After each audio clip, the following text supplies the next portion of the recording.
Greetings, friends, and welcome to the GrogPod Roguelike Podcast Season 2 finale, where each episode of this podcast we take aim at a roguelike game, big or small, and try to rank it in the pantheon of rogues as best we can. And this is why we rank them, for an end-of-year celebration of our favorite games and to crown a champion for the season.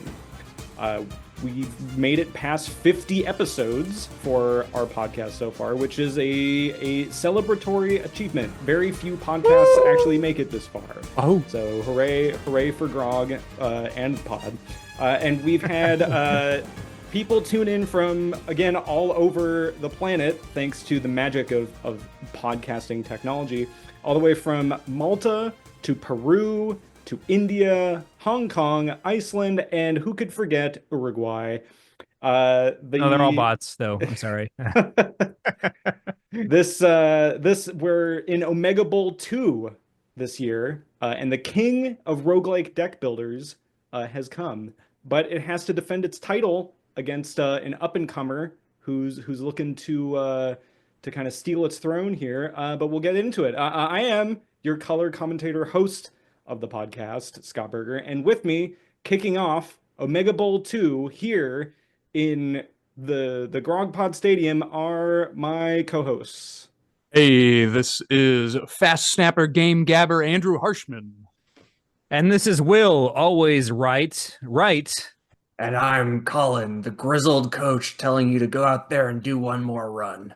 So without, before jumping into the thing, going through the podcast stats, normally we go through the game stats, but I think it's kind of fun to do a retro on some of our podcast stats. I mentioned we had mentioned going past 50 plus episodes, which was great, but Spotify Wrapped always has fun stuff of like, check out how good your podcast has been doing. And so we have a 297% increase in listeners from last year. So that's going from 1 to 2, or 1 well, to 3? I mean, I'm under an NDA about what the specific numbers are, you see, but it sounds much more impressive when you say a 300% right increase in streams and there's 280%, lies, etc. There's lies, Scott. There's damn lies, and what else is there, Scott? There's statistics. Podcast listeners. Oh, interesting. Which is the worst of them all. But Will, you'll be happy to know that RimWorld has been streamed 272% more than the average episode from last year, which was quite surprising. But yeah, if you wanted an intro to the genre of what roguedom, roguelikes, roguelites, roguevanias are at large, you've come to the right place. This format that deviates from our usual thing gives us an excuse to revisit games we've talked about early in the year. So you're going to hear us deliberate and fight club over all of the previous episodes that we've done, and see how have our opinions changed, if at all.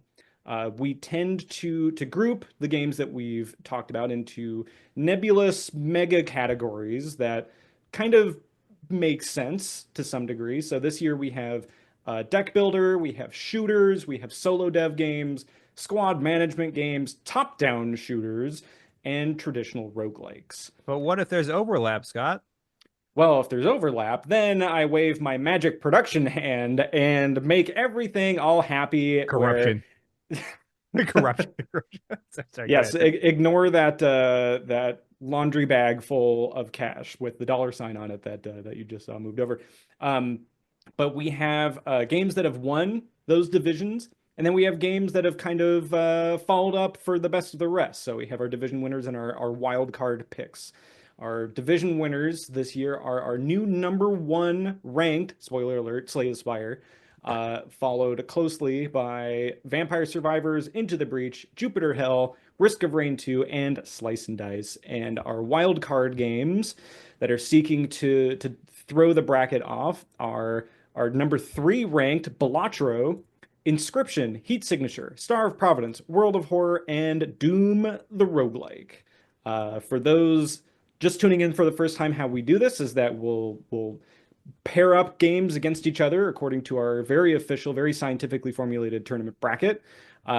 we will cast our host votes to see which one should move forward for whatever gobsmacked reason we come up with. And should we need it, I do have the listener vote statistics are in, the numbers are in, and we will use the listener votes as tie breaks.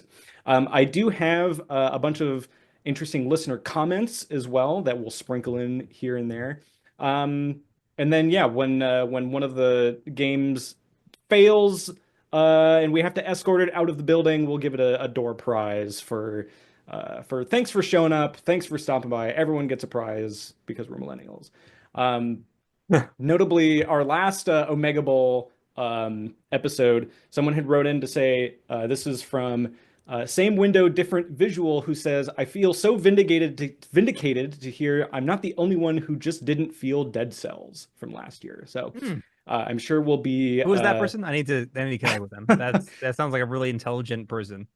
Yeah, I mean, it's as we say with every episode, it's okay to like or not like a game. You say that. And all devs go to heaven. I do say that because we do have some developers who've written in as well. So I don't want to piss them off too much, but it's probably already too late for that. So without further ado, we are jumping in to our first playoff spot here with our first wild card matchup with our episode just previous to this one of Risk of Rain 2, the leader of our shooter category, up against wildcard Heat Signature.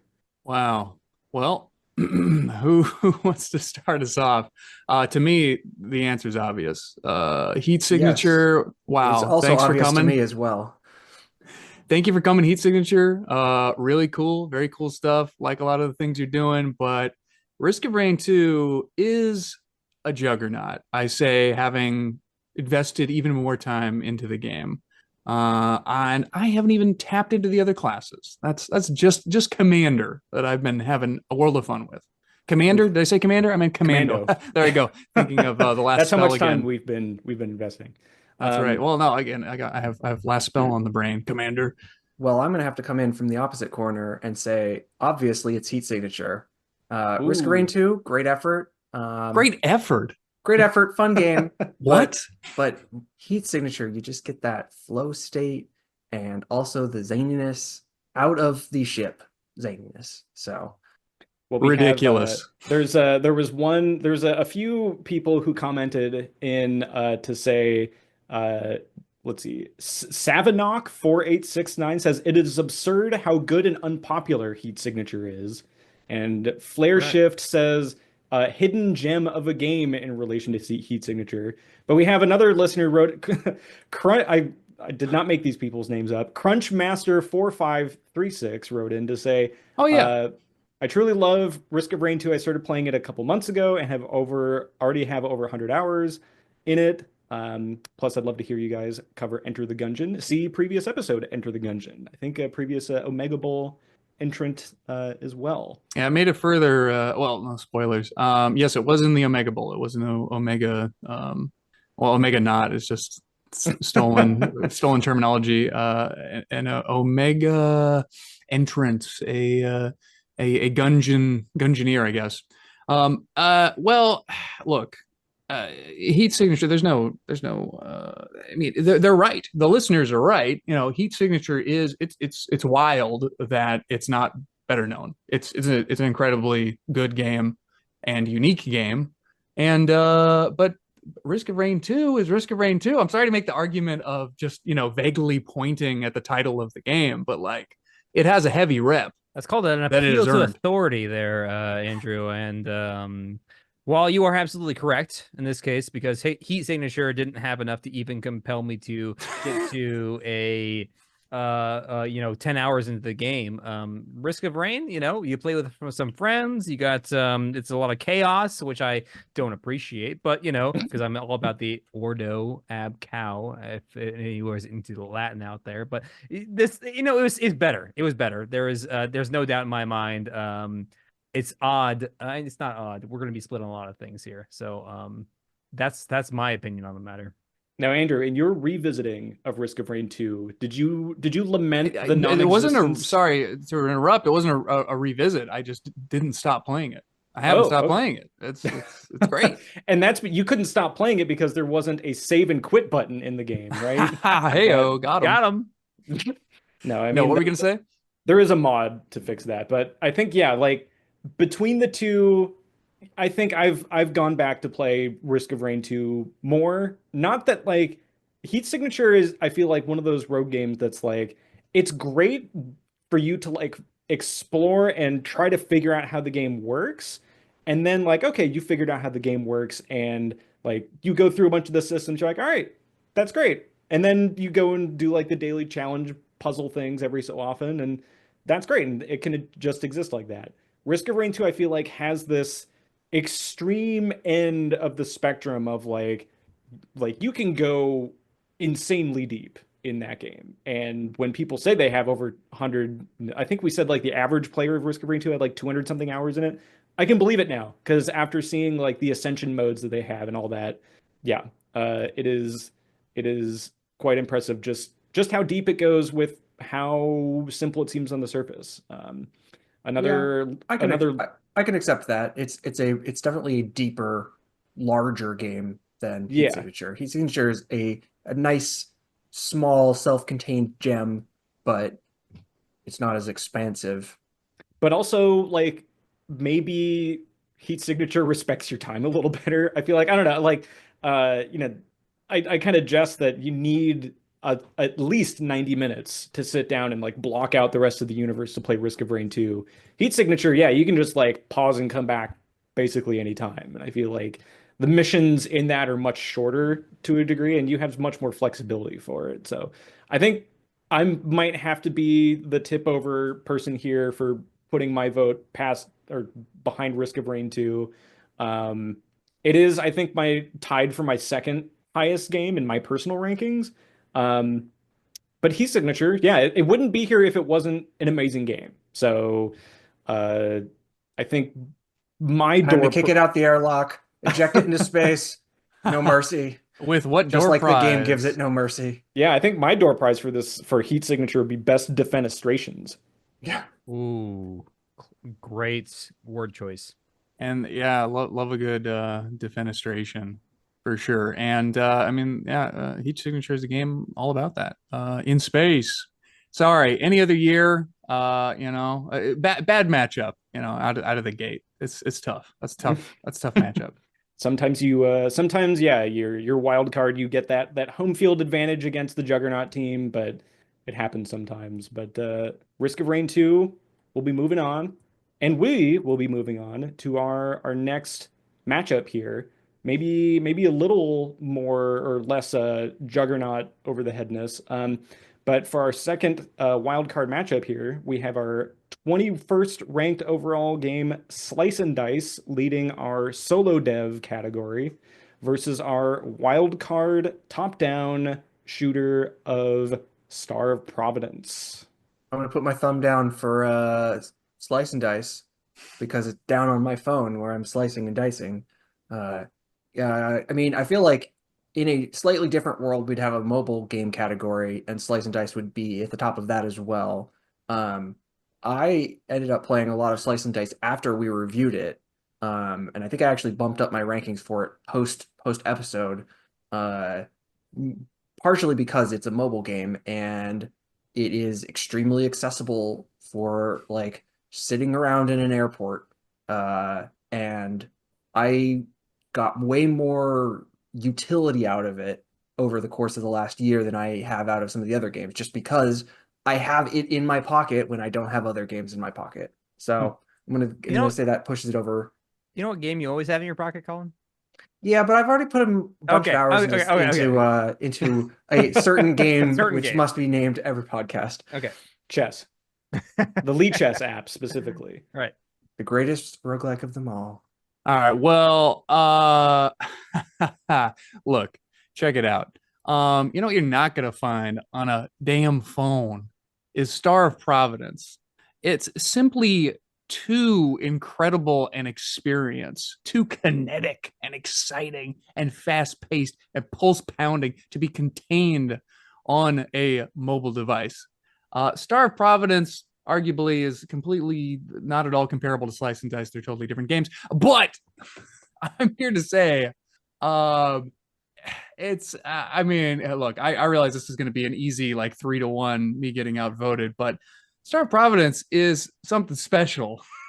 And Slice of Dice, it doesn't have the it factor. I'm sorry. Wrong. I have Star of Providence ranked the same as Lone Star. Yeah, and that is a outrageous and ridiculous ranking. You know how Will sometimes says great score. It's a beautiful score. It's a wonderful score. I never said Coleman, that. that's I just a bad said that score. to hurt you, Andrew. I'm here to tell you. I am going to return my eyebrows from orbit here to try and address this absolute travesty you tried to introduce as an argument in favor of Star of Providence. No, Slice and Dice. Oh, I mean, what do you got? What do you got with Slice and Dice? You have a tactical turn-based strategy game. Of course, Andrew. Of course, it's going to be the better game. I'm sorry. It doesn't matter what, even if it sucked. Matter of opinion. It's going to be better. You're telling me just from jump by nature yes, Star by nature, Providence is not, because it is not turn-based, is therefore inferior. Absolutely. I mean, I don't think there's anyone here who would object to that. I think I might object.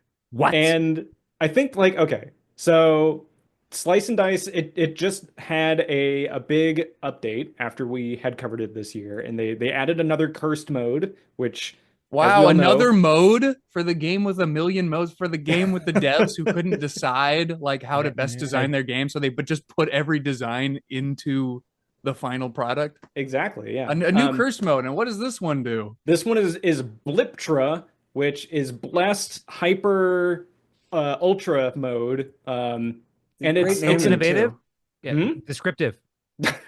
Rolls off it the is tongue. It's another kind of thing where like you're accumulating curses at like a crazy rate while you're balancing that out with blessings. It's just another kind of spin on some of the other similar modes like that, but just different enough that if you were like one of those pro players who's getting like 999 streaks on like Cursed Ultra or Cursed Hyper, it's like, oh, here's another thing for you to play with.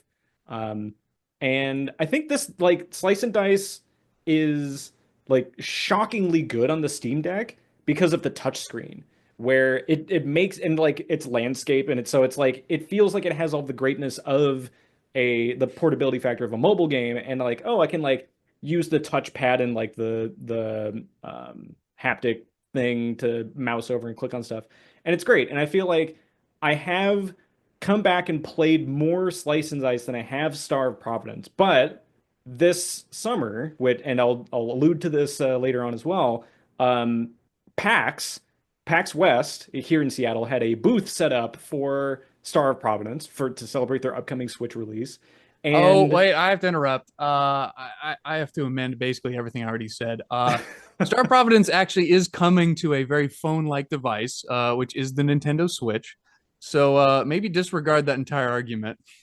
So yeah, you headed on down to the booth. Yeah, so I headed on and I was practicing on the bus ride down on the Steam Deck. I'm like, okay, I know that there's a contest going on. I'm gonna like get my Star of Providence skills all warmed up. Went there, and I don't know. I think I like tied the record for the Friday, or I think it was Friday or Saturday floor.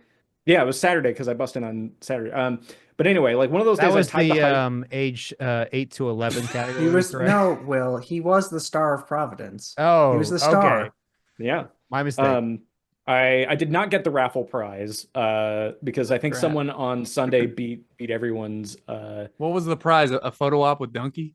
Hey, which is a prize. Is a prize, legitimately. You know? I was looking for him. I didn't see the huge crowds there, but yeah, I think that on YouTube you can find the Upgrade Terminal podcast, which is two fellows who are just doing a podcast purely on this game. If you didn't think that there was enough to deep dive on it, and they've wrote into our show to say, to say thank you guys for giving more attention and discussion about Star of Providence. Love it to pieces.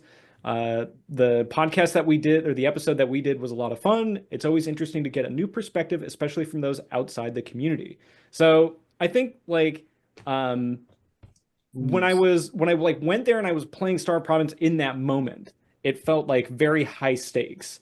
And I love Slice and Dice. I think Slice and Dice is the better game in some aspects, but like the artwork, the play style, like the music, I think like the total package of Star of Providence feels more complete. It feels like there's kind of something missing on a Slice and Dice with that, which is fine. It's a solo dev game, but I'm gonna put my vote behind Star of Providence. Whoa! I didn't expect this to happen. I thought, wow, we're wasting a lot of time on this conversation because I thought for sure Star of Providence was done. You're doing this with a knowledge of what the outcome will be when you send it to the audience. So I must say this is corruption, kleptocracy. This is the un-American, unpatriotic way of approaching it. And oh my goodness, you already know. I feel like that is actually the American way. You know what? Yeah, the Electoral College of the listeners has said that this game that I'm about to announce is the de facto winner. Just real quick to re-summarize my thoughts. Like Slice and Dice is perfectly comparable and it may be an elegant game design, but Star of Providence is an experience. And it just, as I said, it has it. And I would have been in that same line as you, Scott, but instead I was in a 2.5 hour line for, you guessed it, folks, Stalker 2. I was in that demo, and it was the greatest line I've ever waited 2.5 hours in, let me tell you. Anyway, please continue. Now, Andrew, if you had a Steam Deck, you could have been playing Star of Providence in the line. I looked for you in the line there, because I was like, ooh, maybe I could get a floor interview with the Andrew Harshman. But But the listeners have wrote in. We have their final tally. Their pick between Slice and Dice and what was it? There it is. Star of Providence is, drumroll, building up anticipation, is Slice and Dice. Oh, rip. God. I was about to say I was expecting to be disappointed. Good job, listeners. You did. Yeah. Listeners have done their job today so far. And let's see. Leechy the Crawler wrote in to say Slice and Dice has been my game of the year every year. It put out a patch, one of the very best. I think like it's a great game. There's a lot to it. There's always more getting added to it. I mean, exceptional effort. So door prizes for Slice and Dice. I think mine would be that it has maybe the best Cat Warriors for any game that we've played this year. Wait. It's got great music. No, door prizes for the loser. Yes, you're right. And what I meant is that Star of Providence has the best cat shopkeeper of any game. It has one of the very wait best. Wait a minute. Monster Train. Monster Train had a cat? Well, of this year. Of this year. Oh, of this year. Oh, wow. You're just going to like throw conditions around this. Okay. You know what? Asterisk. Sure. Yep. Okay. So Indeed. Star of Providence. What do we got? Is blasting off. And blasting off to our next matchup here for our third wildcard round is the number 3 newest, hottest roguelike deck builder on the streets, Balatro, versus a fan project from 2003, a free-to-play, grid-based, tile-based, turn-based, procedurally generated, legally skirting the legal boundaries, Doom the Roguelike. And not legally distinct roguelike game. Sorry, not in any way. DRL, D***RL, before Bethesda's lawyers come after us. So, this, folks, is the only place where you can find a matchup between Balatro and Doom the Roguelike is here on the Grog Pod. So this is what we're all tuning in for. Balatro. So door prize for DoomRL. All right, check it out. Yeah, unfortunately, I think the most compelling argument that can maybe be made on this roguelike podcast is that DoomRL is an actual roguelike. and that perhaps Balatro should be disqualified. But I know that's not going to happen, and I tend to believe that Balatro is a superior game. It's one of the, but this is truly the situation of like, ooh, you know, the grizzled veteran, but like versus aging. a genre redefining game. This is the versus, you know, the new upstart. Like this is versus a game that will eventually inspire Balatro likes. Balatro likes. This is like you know, the recent Tyson fight. And unfortunately, DoomRL can't quite no, it'd be like if it'd be like if a actual current boxer was fighting Mike Tyson, but now, where Mike Tyson used to be good, but would get absolutely pummeled by a 25-year-old who's actually still in shape. Sure. I'm not trying to suggest that Balatro and Jake Paul are. That's exactly what you're suggesting. I'm not. It's not a literal the like sexy new, fresh on the streets. Yeah. Oh my god. I'm just saying it's an alpha male. Oh he was my just god. No, look, it's just a prank, bro. It's just a prank. Right, that was anyway, all. Andrew was pranking you. I vote for Balatro, but this is a old game versus new game. Basically, is all I was trying to say. Bad game versus good game. I agree. Well. Objectively wrong, but that's okay. What are some old games that are good except for chess? I mean, what else do you have? What else do we have? Perfect Dark. I mean, gosh, absolute like classics. Right, well, Will, thank you for being a part of the episode. That Perfect Dark, the N64 game. Every JRPG on SNES practically. The Mario series, the Super Mario 64, Super Mario World. What are some like iconic? I mean, I guess Half-Life is well over 20 years old. Railroad Tycoon 3, StarCraft Brood War. All right, we don't have time for this conversation. Yeah. Counter-Strike. I think what's modern is Counter-Strike in the modern era. Counter-Strike 2. Anyway. DoomRL. All right, so Balatro wins. DoomRL, congratulations. You get a gold chainsaw. Great. An award for best sound effects. Ooh, yeah, I think the sound effects in DoomRL are great. DoomRL actually just came out with another big patch August 6th of this year, which modernized the game to some degree, made it a little less clunky and chunky to move around the UIs, and very importantly, you can now save and quit the game at any point instead of just on staircases. And the developer, like it's kind of casual. Developer of DoomRL wrote in to say, "Hey, thanks for this awesome review of the episode that we did. We did DoomRL and Jupiter Hell in the same episode. I waited to post this comment until I've listened to the whole thing because I thought I need to do some clarifications, but everything was so surprisingly on point considering this is almost video game history at parts, smiley face. Kudos on a good shot at pronouncing the surname. I think from Cornell Kachelovich, I'm going to say is how his name was pronounced. What a pal. And hey, thank you for writing in. DoomRL I've known about for a long time, and it's super cool to hear from somebody involved in the development. That's swell. And I'm also glad to hear, I was actually re-listening to part of that episode recently, and I thought, oh, my summary of the history of the Doom engine and how it is currently being utilized, I thought was a little lacking. So glad to hear that it was okay. It was good enough. Yes. And like for the upcoming Jupiter Hell remastered, which we'll get to in a minute, but that coming out basically is like rewriting the DoomRL engine for like quote unquote real systems, so that and like being put out on Steam. I think with the idea that you'd be able to like back mod it into DoomRL to avoid all the copyright stuff. So nice. So I think DoomRL just accidentally leave the texture files hidden in the thing. Be like, oh, we forgot to remove them. Whoops. But yeah, Balatro, I guess, I don't know, like, it was kind of all over the Game Awards. I don't know, is that good? Like, I did just beat the blue deck minutes before jumping into the call here. So, but I'm sure we'll have more to say about Balatro in a minute. But yeah, I think my vote is going to have to be for Balatro. DoomRL, it's great. It's part of video game history. I think, especially roguelike history. But I mean, you're going up against like the home field advantage of like a Super Bowl winner, Omegabowl winner, sorry. Legal.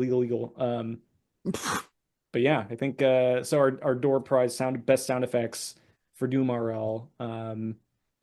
And yeah, I think that's gonna push Balatro up, and that's gonna take us to our final wild card matchup, the battle of the horror rogues between our well, neither of these won their category, but between our number 10 ranked Inscryption overall versus our number 25 overall ranked World of Horror. All right. Check it out. Inscryption, too gimmicky. That's it. That's the problem. Yeah, I agree. Well, World of Horror is going to take my vote here, and that's a complete lie because obviously it's Inscryption. Are you kidding me? A deck builder roguelike game with strategic decision synergies, and no. Come on. I will say that if you had asked me to rank if you'd asked me to rank Inscryption off of the first playthrough, I would have. I think in the episode we talked about it. I would have get a better score, and then playing it through the second time lowered my opinion of it in some ways. And I think it definitely stretches the boundaries of roguelike. It is flavored like a roguelike, but I don't think it actually plays roguishly once there's a little bit in there, but you're really only doing like one run for the whole thing. Yeah, and I think like I was thinking about this earlier for like what rogue elements it has that are kind of undone by the latter 2/3 of it. But I don't think that rug pull in Inscryption works. And I think Woody, our guest for that episode, was saying like that doesn't work unless you think the game is a roguelike deck builder. And so like that first act has to sell you so hard on it.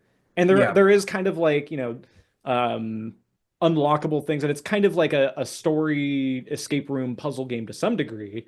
But all of that has like the rug pull wouldn't work as well, and like that like Inscryption wouldn't be as noted for its twisty turniness if it wasn't like set up as like a good foundation already. And then it's like, oh, by the way, now it's a Pokemon game now. Yeah. But World of Horror, I think when we were recording that episode, I think I made a note of like, is World of Horror the actual Act 2 that we wanted from Inscryption? And I think we kind of leaned in like, yeah, like the way World of Horror does its story generation is much more roguey than like the back half of Inscryption. But like Inscryption, I guess you can at least like see the UI that you're supposed to interact with. Yeah, gosh darn it comes back to that, eh? Yeah, look, I can't make the same argument as I did earlier with Slice and Dice and Star of Providence, because both Inscryption and World of Horror are very much interested in the experience. Both games are an experience, and the aesthetic. Sure, like and both have very this is like a fair matchup, honestly. But my personal preference is for World of Horror, and I realize I am probably outnumbered here. I mean, maybe, but I think like maybe we're getting a maybe. Yeah, because I think like from like a pure gameplay perspective, I almost want to say World of Horror is the better like game to play as a roguelike. With like, okay, I'm setting out to do this objective. I'm going to randomly populate it with stuff. Like Inscryption, once you get to Act 2 and 3, you're not really like permadeath looping around back to the start and like, rejiggering, okay, now I'm going to do a mage build and now I'm going to focus on this other thing. I think World of Horror does that system better. Inscryption, though, I think the first act of Inscryption is is just a better roguelike. It's a better game. If you just sliced off the second the second and thirds of the game, it would still be more a game that I became more invested in. Yeah, I think the Casey's Mod standalone thing works really well for that. And we have another listener comment from Jared Wasserman 1092 for our Inscryption episode. who says, one thing I wanted to correct is that the woman at the end, Amanda, wasn't intimidating. I would say that was the point. She's not actually a representative of the company. She's a body being controlled by Sato, an escaped AI from Daniel Mullen's game The Hex. Sato's face flashes up over hers in the second after she, spoiler alert, but I mean, you probably already know this from tuning into this episode, after she shoots Luke. So, and I went back and I went to YouTube frame by to frame. freeze frame it, frame by frame. I'm like, oh yeah, look, there is, and it's like, it's one of those like pop-up faces from, I think, like Act 3 that's very stylistically similar. I'm like, oh, I guess that's a reference to a previous game, but like, I would have never known that. I like this theory. I like this. I think you're right, listener. I think if that was expanded upon or like hinted at, like it'd be like, ooh, like all of a sudden this game got way spookier. But that's awesome. But yeah, I think that's pretty neat. Correction appreciated. What's our voting leaning right now? I don't know if it's evenly split. Well, Will and I are for Inscryption. It is known. It is known. So it's really going to come down to you, Scott, on whether or not we're going to throw it to the. And you have a preference, the masses, disgustingly enough, to like to tie it up and allow the fuckos out there to decide. Come on. Whoa, gee, weren't you just saying how genius they are? Oh, sorry, asshats. That's the more appropriate. I mean, okay. sorry. All right. I think. Well, let's see. Yeah, I'm gonna go with Inscryption. I think that's like. Oh, I thought for sure I biased you the other way with how hard I like swung there. Okay. I mean, like World of Horror, great game, great solo dev game. The art is amazing. The 1-bit, 2-bit stuff like plays really well on the Steam Deck, et cetera. All those things that we ticked off are things that we liked in that episode.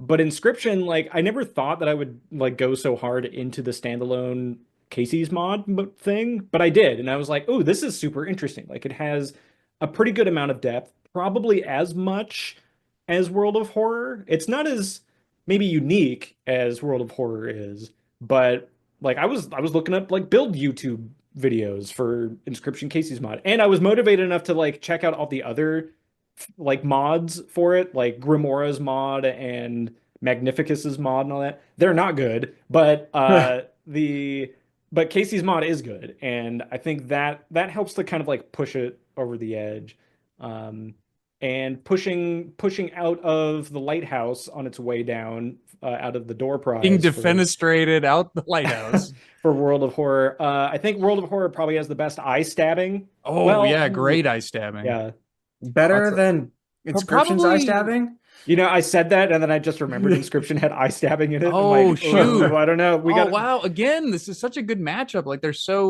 are so similar in so many ways. Very interesting. Very interesting. I would say. I mean, it's the most sanity blasting. Probably is the best gore of any game that we covered. It has the best use of a single color. Yeah, that's true. Yeah, best gore without even having red in it. Amazing. Yeah. I mean, I do really. It's got a fascinating art style that I think that it is the most visually striking game that we played. Sure. And what's the award? What is the prize for this that we give it? I think that the prize that the game should be awarded is probably a random injury from the random injury chart. Yeah. So congratulations, a funky scab, or I don't know, creaky knees. You are bleeding and also cold. Also, it is quite chilly. And best happy Shiba Inu dog vendor. Mm-hmm. Oh yes, let's not forget this is important. Yeah, a lot of good merchants this season of the Grog Pod. Some real good ones. The cat, the doggo from World of Horror, and of course, we'll get to it very soon. Well, speaking of good merchants, we got another one coming right up. Yeah, we're into the divisional matchup now. So our coming out of the wild card matchup, our best 4 games are our 3rd ranked Balatro, 10 ranked Inscryption, 18th Risk of Rain 2, and 21st Slice and Dice. Those are going to get reseeded into our divisional bracket that we're moving on to next. And we're starting off with the heavy hitter, Division 1, number 1 overall for the podcast, ranked Slay the Spire versus the 21st ranked Slice and Dice. No contest.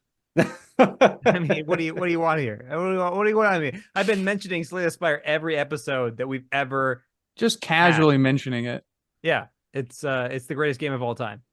Oh, sorry, did I bias you all? My mistake.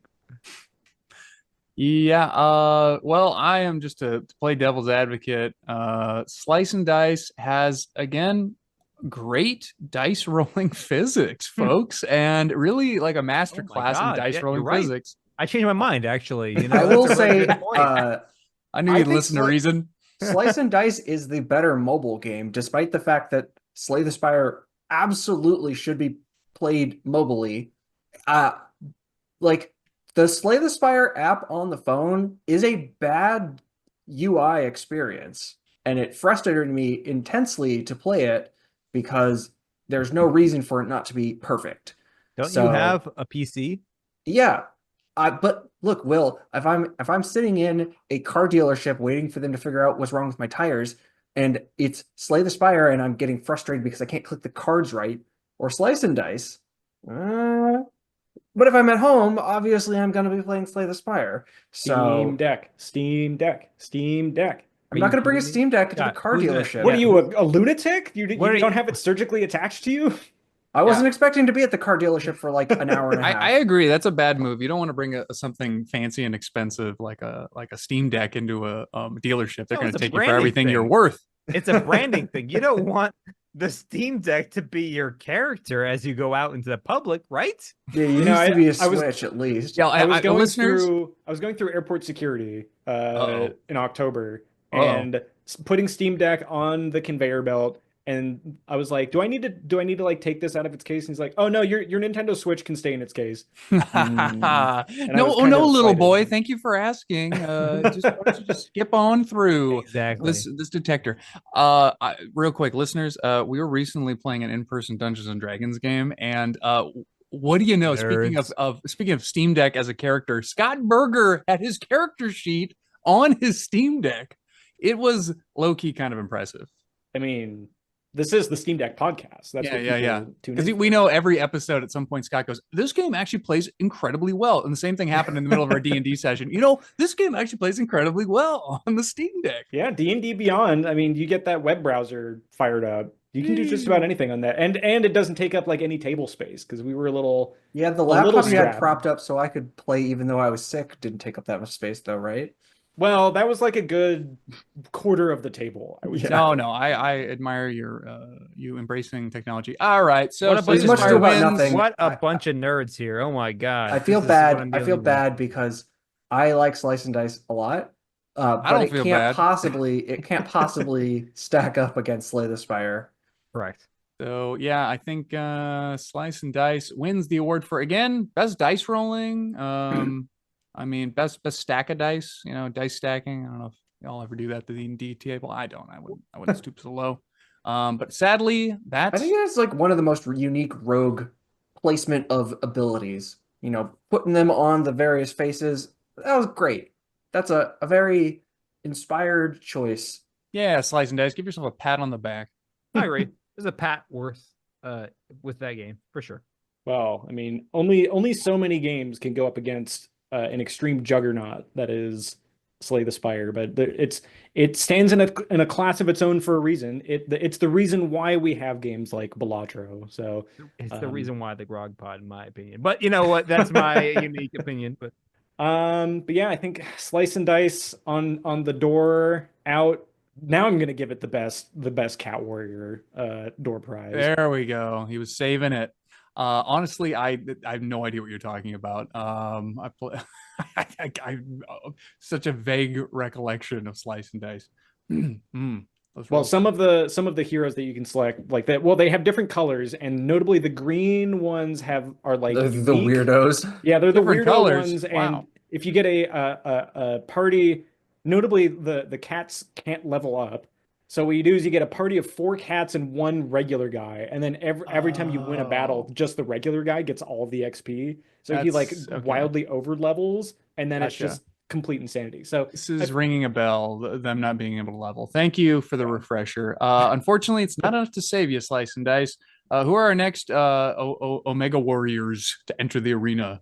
Oh boy, I think we'll skip over this one next. We'll go to our second That division. one, okay. We'll do them, I guess, in numerical order here. Our second division is our number 7th ranked Vampire Survivors, winning the top-down shooter category versus our winner of the regular shooter category of Risk of Rain 2. I was going to say this is another matchup of like, old classic versus new classic, but these two games are kind of contemporaries almost. Well, they came out in the span of what, like 2-3 years? Something like They're that. both Yeah. modern. They're pretty modern. Yeah.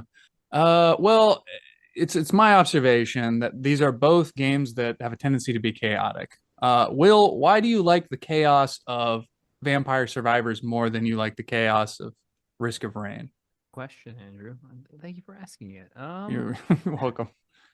That's hard to say on the surface. I mean, I'm just looking for the. I mean, I have my feelings, of course, and to transpose those feelings into concrete opinions about these two, it's actually kind of difficult. It's number of bullets you're shooting. Maybe it's that. I know that Vampire Survivors has been described as bullet heaven. And I think that might have something to do with it, where your objective is not to avoid the things that are being sent at you. With most of these games being like things flying at you, Risk of Rain, things are shooting at you. You have to dodge them, attack them. In Vampire Survivors, you are the OP thing. You are the thing that they're trying to crowd out, and you just have so much more, in my opinion, a feeling of agency. Maybe is that what it is?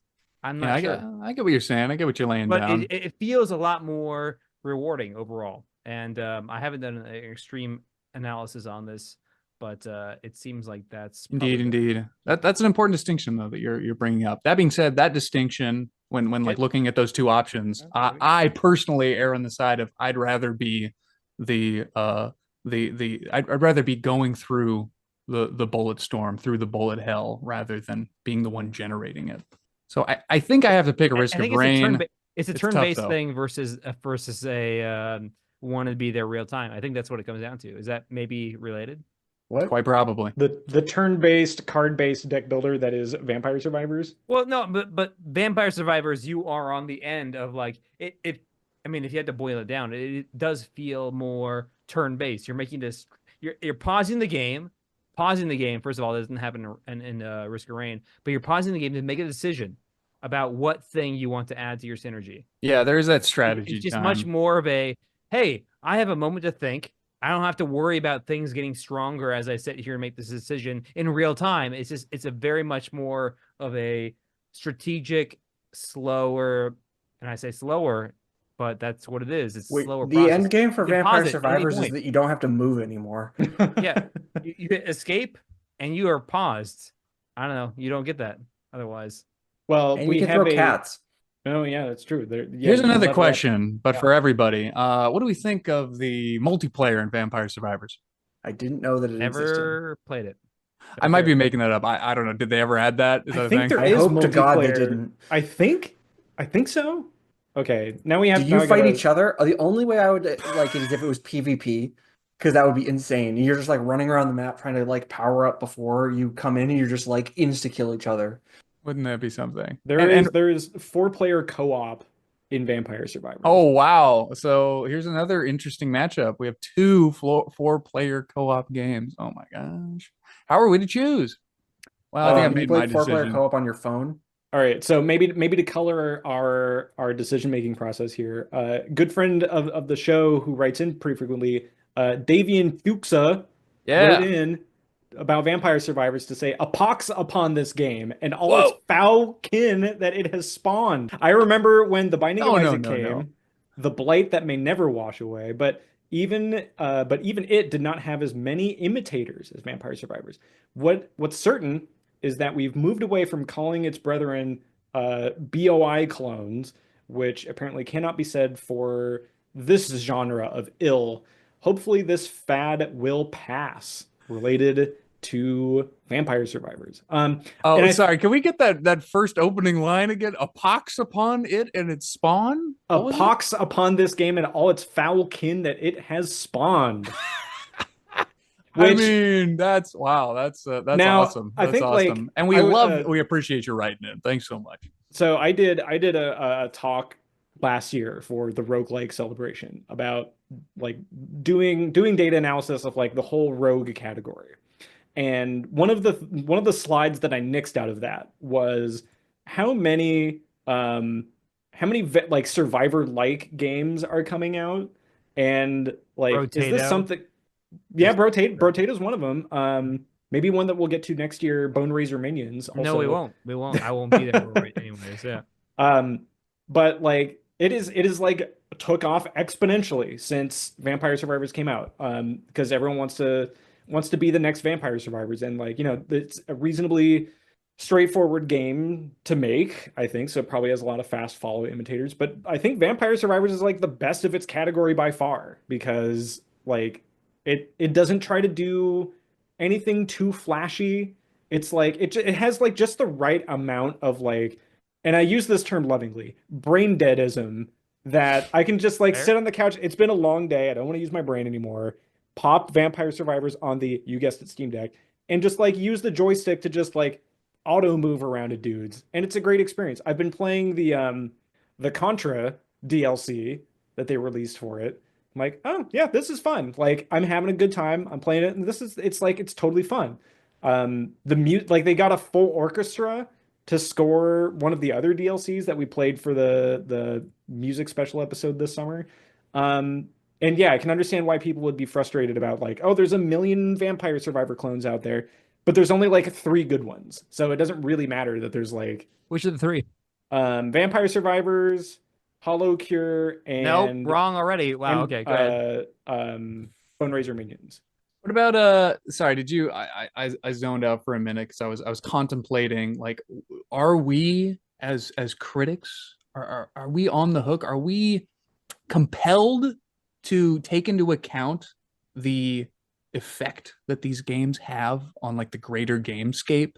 And if they do in fact have a negative effect, like Vampire Survivors has in this, like, this glut of like garbage clones, is that a point against the game? That's interesting. I feel like most of the time I'm not seeing the clones at all. They're below the threshold of me looking at stuff. Mm-hmm. The data certainly bore that out, which is why I nixed the slide. And I have to retract my statement that maybe I think Halls of Torment is probably better than Bone Razor Minions. Oh yeah. Halls of Torment is fantastic. It's a very good game.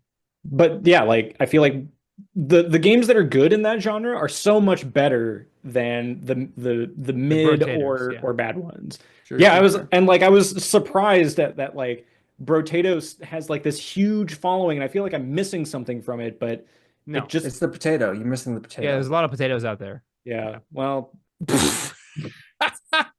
well, we're no short of supply of new ones coming out, because there's Deep Rock Galactic Survivor. Wait, what is this even? Wait, hold on. We spent this whole time talking about why we do or don't like Vampire Survivors. Who is it even facing? Risk of Rain 2. Risk of Rain 2. Oh yeah, that game. And I think like, so I'm gonna cast my vote for Risk of Rain 2. Hey, but my man.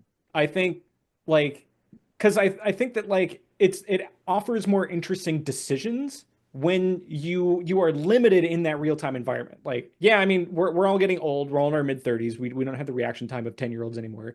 Like, I'm only 17. There's something about the frenetic chaos of Risk of Rain 2 that like I don't have time to think. I have to like go and like grab a chest and okay, I have this thing. Great, I'll see what I can make out of it. Versus, yeah, like Vampire Survivors, it does like, yeah, I can like pause. I'll take my time. Which of these like synergy cards do I want? But it feels like in Vampire Survivors, like despite what character I pick, it seems like all of the builds just kind of turn into the same thing at the end game. I don't know if the same can be said for Risk of Rain 2. I couldn't tell you because I'm still stuck on the commander, as I call it, the commando. Yeah, well, interesting question. You get that Spider-Man lady, Colin. I implore you to not let the shadow of your less than perfect shooter experience inform your decision here. And well, I won't let it shadow me. However, I think Risk of Rain is a fine game. Sorry, but Vampire Survivors is a great game. Oh, so Vampire Survivors is my number 9 game of all of the games we've played. So it's tied with Last Spell. So okay, all right. Well, that's bringing me back around to your way of seeing things. I feel like they're both like very frenetic, chaotic games for like two totally different ends of like the Twitch reflex spectrum. But we're 2-2 split, aren't we? Is that right? Is this the third tie? Oh my gosh. Well, I mean, that's the goal is that the tie is the optimal outcome, right? Contentious. This is true. And this one, like I have a gut instinct as to who the winner is. I forget who it is, so I'm gonna have to click over to the other tab to see who the listener vote is between Vampire Survivors and Risk of Rain 2. I'm doing it now. Click. As if you hadn't drum roll. It is drum roll Vampire Survivors. Thank God you knew. I hope that you knew.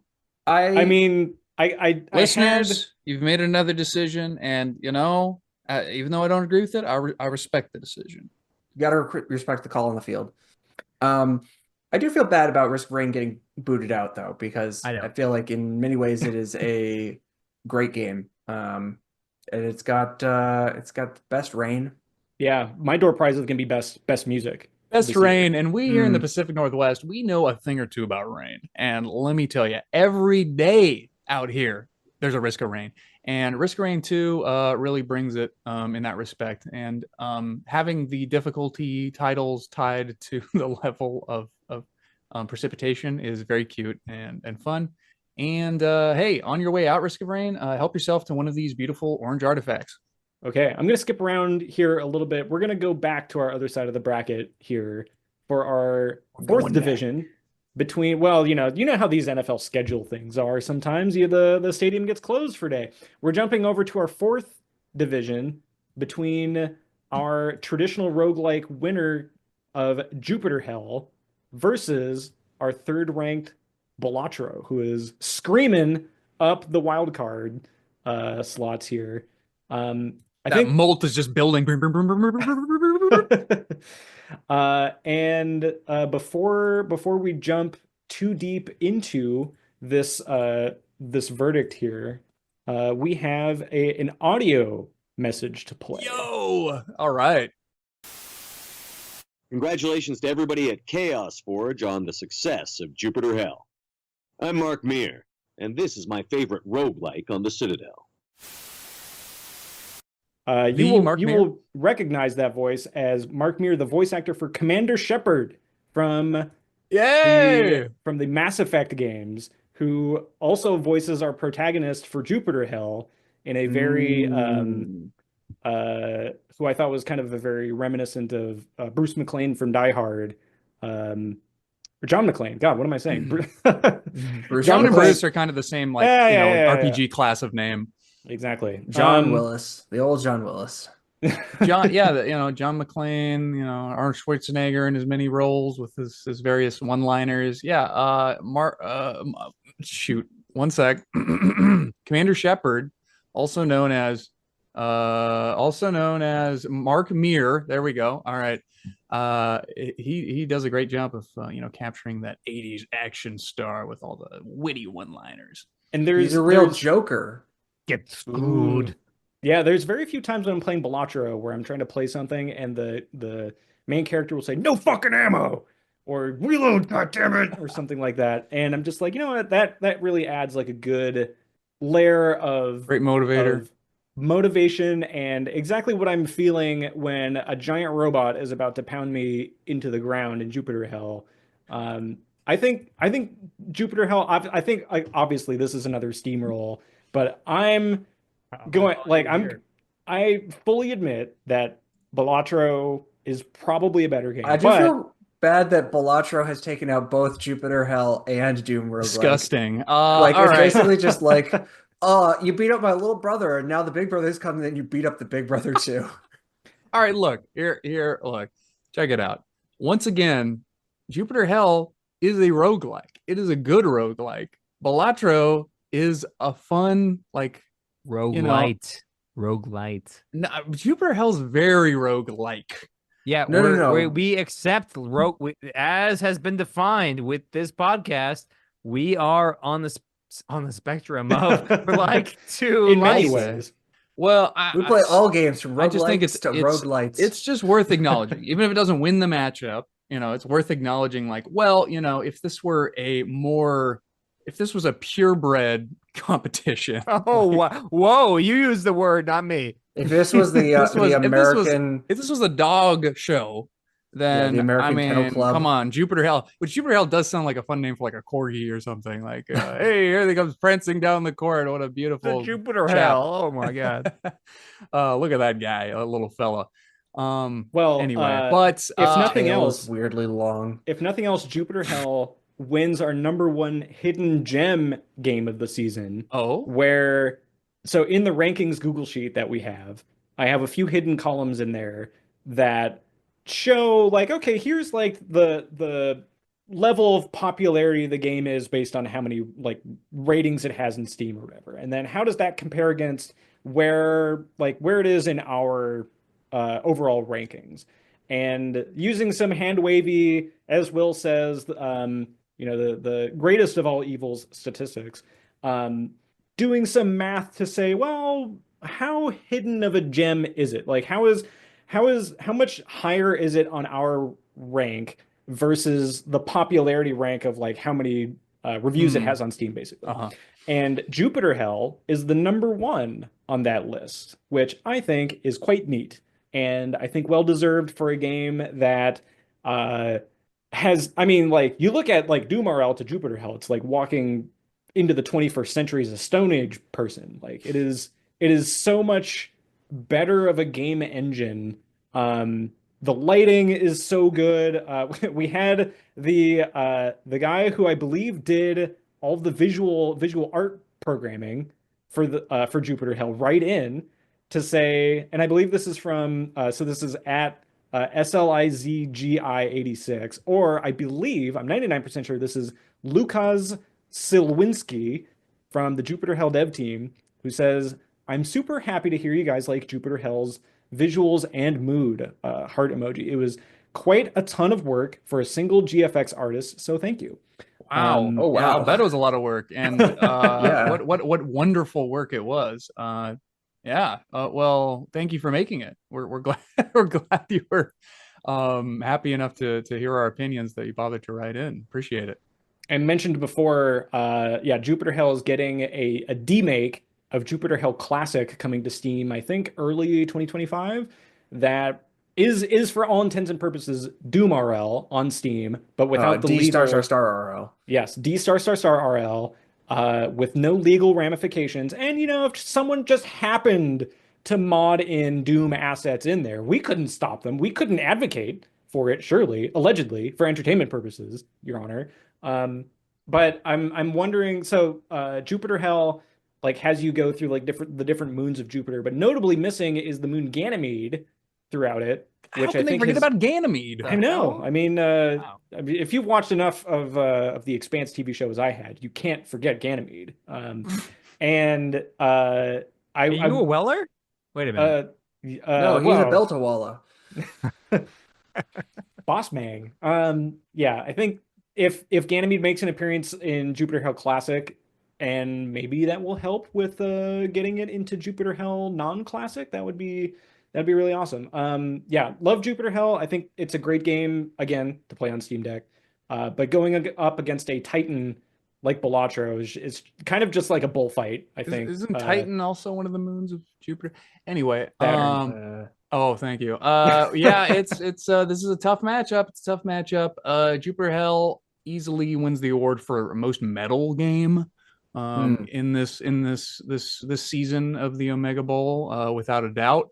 And I think the prize is lead. We got, yeah, the heaviest of metals. Here. So we're yeah. I guess we all voted for Balatro. Sorry. Yeah, you Yeah, have to I say mean- anything? Of course. Of course. That's the presumption by default. Well, that's gonna launch us from the moon of Jupiter Hell down to the final moon of our divisional round between two heavy hitters of the Rogue canon. Our number 8 squad management category winner of Into the Breach versus our wildcard winner of Inscryption. All right. So let me just say up front to throw some of y'all's words back in your face. Into the Breach makes you feel good about making the right decisions. Like, I solved the puzzle. I figured out a plan and I put it into action. I was right. And as such, I win. Whereas Inscryption is just some goofy gimmick. I mean, come on. Like, let's look at 2/3 of the game is a write-off, people. We can't keep doing this. No, I kind of kid. It's Inscryption is I have some respect, a fair bit of respect for Inscryption, but I think Into the Breach is just a better package. Game length is not the deciding factor on the goodness of the game. That's where I feel about this. And But they all say length doesn't matter. It's girth. You know The what? girth of the roguelike. Well, wait, I'm sorry. What is that supposed to be a counter to my whole 2/3 of the game stinks? Yeah. Yeah. But imagine, directly. Will, imagine if you owned a car that only ever got you 1/3 of the way to your You own destination. one card. You own one game, Andrew? I own 2 cars and many Oh. games. That's And why how you many drive that games? one car to where you need to go, and then you drive the other car to your final destination. You drive a car to the light rail station and you take it. And we all Take know what a public transit. delightful experience that is. I mean, it's pretty good, but like there are cons to having to wait for the light rail, having to get on, I guess having light rail to hasn't pay come to money West for it. Seattle yet, Outrageous! so- Come on, what do they think I am? Made a Yeah, made a this coupons? is breaking down very quickly because there's no weight in this scenario here. All right. Well, I tried. And- Really, you're how hard are you writing for Inscryption? I'm kind of Not shocked. there. I mean, like, okay, so I prefer Inscryption, but Interesting, that okay. is on A the preference basis of for the it. idea that like this is not I'm stranded on an island where I have one game to pick for the rest of my life. This is Mhm. what is a unique and interesting and like the most fun per hour played sort of game. And I would say that this game takes that victory. But what about those hours that are the final 2/3 of the game? Fun per hour. I What had are you fun. talking about? On the first, so I've had 2-3 playthroughs at this point. The He first came one back was for a third, folks. What? the first was the best, and I think as a first time experience, just like have you ever played Stanley Parable, Andrew?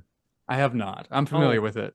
So yeah, Stanley Parable is, in my opinion, I think it's like a 15-hour game, but it is one of the greatest games ever developed, ever. Like it's an incredible game, but you're not gonna replay it. In fact, they have an award an achievement, if I recall correctly, which is like, have you gone X number of years between playthroughs? And because they expect you to put this game down and maybe think about it 5 or 6, I don't know how many years. I think it's 5 years. 5 years. You're like, oh yeah, I like that game. Let me try it again. But they don't want you to just play it. Like it's not meant. It's to very be clever. just- I What will. you're saying is it's the antithesis of a roguelike. Let me just say that I also think the Stanley Parable a little bit of a gimmick, not unlike Inscryption. However, you are right about the uniqueness. What? factor. Can you say that word again? I just wanted to make You sure. will right are correct about the fact that Oh. Inscryption is in fact a more unique an idea, concept, and experience. You are correct. Than Into the Breach, which is a extremely competent and well done turn-based squad game. I'm not denying But that. So it doesn't do anything new or particularly interesting, I'm afraid. Maybe if I'm- they had more than one final boss or an end game. yeah. So I'm coming in. I rated Inscryption better than Into the Breach. However, as this is the Tournament of Champions, the Omegabowl itself of roguelike games, they're pretty darn close in my rankings. I'm going to vote for Into the Breach for this contest. I don't know if it's the better game, but it is definitely the better roguelike. Inscryption is a great game. It's a great experience. It relies on the community of roguelikes to exist so that it can subvert expectations. It can do fun twists and turns. But without games like Into the Breach, you couldn't play off those tropes and have it work well. And I think that this is, you know, I think I did this a little bit last year too with RimWorld, where it's like RimWorld, better game than most, but less good roguelike. And since we are just doing head-to-head roguelike ratings for the Omegabowl Roguelite. I have to emphasize, we do roguelike, and we cannot say that we are exclusively roguelike. We can't. Well, we did talk about roguelike versus roguelite, and I have internally decided since then that it's too much work to say roguelite. They're too similar, and we never came up with better terms. So, okay, better term. Into the Breach is a better random procedurally generated game. PDL, procedural death loop. It more accurately represents the games that are the heart of this podcast, and it's a very good game. Hard to disagree. I only have a very slight difference in score between these two, and I think that for this particular contest, for me, that will push Into the Breach ahead of it for the head-to-head. Wow. I think Inscryption has probably the best story of any of the games in this tournament. Maybe of any of the games that we've covered, debatably. Into the Breach basically has no story. And I think it's like the difference between like playing a chess tactics game, which Into the Breach is very close to, versus something that's like once you've been spoiled on the Inscryption rug pull, it doesn't hit as hard the later times. And that's fine. And I feel like I actually had the opposite experience. The first time I played Inscryption, I was very frustrated by it. I really didn't like it. And it was only on the subsequent playthroughs, and especially this year coming back to it, I'm like, yeah, this game actually like is really good. And when it does these things, it kind of grinds in Act 2 a little bit. But like, I remember just slogging through Act 3 the first time I played through it. I'm like, oh, I was totally in Andrew's camp. When is this going to be over? Consulting like wikis and guides and game facts of like, all right, just get me to the end. I just want to like see the cutscenes, just get to it. This year I was like, oh, I kind of want to experiment with all these different systems. That being said, I think Into the Breach is a better game for this genre, because like if you just took Inscryption's like Act 1 or just the Casey's mod and just had that up against Into the Breach, I would still say Into the Breach, because it has, I feel like, maybe more options and more interesting like chess tactic puzzles to solve versus like Inscryption Act 1, which is really good. It's very, very good. But I just wish that like Acts 2 and 3 had as much depth to them. And especially with that kind of like looping, puzzly, like permadeath kind of loop to it. So I'm going to go Into the Breach also. Wow. I feel like it's like, again, Inscryption is great, but there's only so many times I can play the Casey's mode. And like, interestingly, like Casey's mod does have like this Ascension mode built into it that like has difficulty modifiers and stuff like that to make it harder, but it's still like the same cards. And I feel like if there were like Act 2 or 3 cards in it to kind of spice it up, maybe. But Into the Breach has giant robots. I mean, come on. Giant robots, and you're punching bugs. We got bugs here. I'm from Buenos Aires. I say we kill them all. Got the mechs. Yeah, I mean, that's compelling for sure. So Inscryption, as it goes through the cabin door in to get its photograph taken out of the Omegabowl, what door prize are we going to give it? Oh, a delightful little rustic wooden figurine. Ooh. Of some sort. Maybe a bowl of teeth. Just here you go. You're complimentary.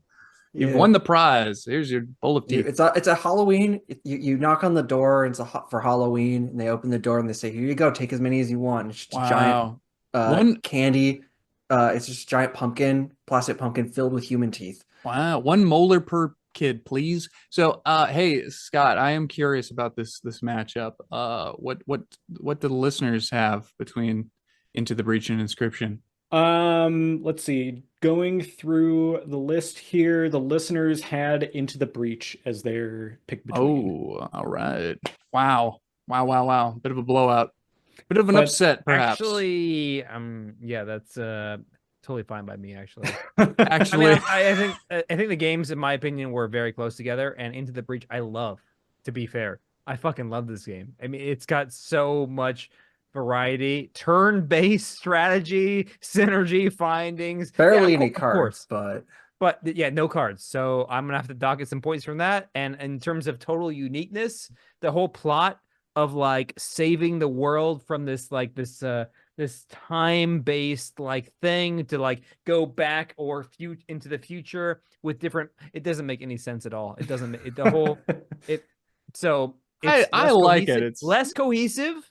But got a lot of good mechanics, so I'm fine with good mechanics. That's, real quick, I for one but... think the setting and the premise of Into the Breach is very cool. But I understand it's more of a setting versus a story. Anyway. And importantly, an undo button that could only be rivaled by Slice and Dice, I think. Yeah, that's fair. I do like a good undo button. All right, Will, you're gonna have to pick a favorite child here for our first semifinal easy matchup here. Got it already. With our number 1 ranked Slay the Spire, the king between of roguelike which deck one? builders. Which one? Slay the Spire and our number 3rd ranked, featuring a lot of kings in it, Balatro. Many kings for days. Are you kidding me?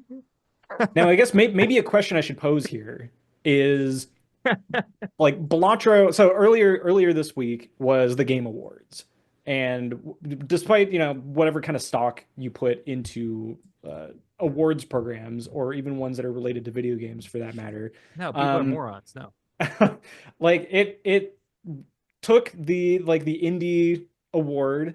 They had a live orchestra playing the Balatro theme. No. Balatro sold 3.5 million copies this year. Wow. And interestingly, according to my Bible for Steam game datasets, SteamDB, according to their ranking system, has Balatro rated higher than Slay the Spire, with Balatro at number 14 and Slay the Spire is number 19 on its list. That doesn't actually surprise me.